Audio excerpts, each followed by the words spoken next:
2004, when, as Rachel mentioned, we registered more evangelicals than all these other groups combined, even those that you mentioned that were part of this Value Voter Summit. And the reason I think that happened is because we didn't go after a certain targeted audience, what Robbie might describe as this one half. We went through the whole evangelical community, and that's why we got so many registered voters. Interestingly, the other thing that was interesting in the dynamics that came out of the election is that when we surveyed people that voted during that election, an overwhelming majority at that time in 2004 voted for President Bush because they thought that he was most aligned with their views.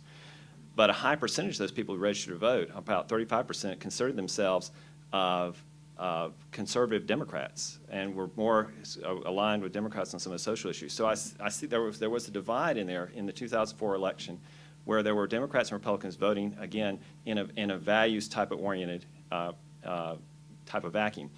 I think that what has happened, as you saw in 2006 and going forward, there's been more of this evolution towards a more centrist type of policy, that there's more issues that evangelicals are interested in, and they're much more pragmatic. Whether it be you're talking about abortion issues, whether you're talking about gay marriage, they're much more pragmatic on how to best accomplish the things that will reach all Americans.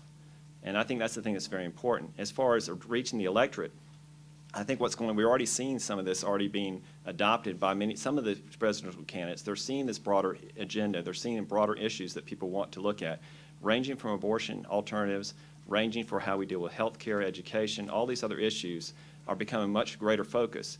Maybe some of it is pragmatic because they're seeing what's happening in the electorate, what the issues they're stating are important, and maybe it's just their own convictions. I want to mention one other thing I thought was very instructive. George Barna just did a recent survey of a large number of evangelicals across the board about what was important to them, and they scored it based on most important, least important, and gave it a scale like up to 100. And the issues of abortion and gay rights were kind of in the middle of the pack. But what reached the highest one was, are my children safe, was number one, and am I safe? And the number third one, which really surprised me, and I shared this with some of the education union people, was the quality of public education.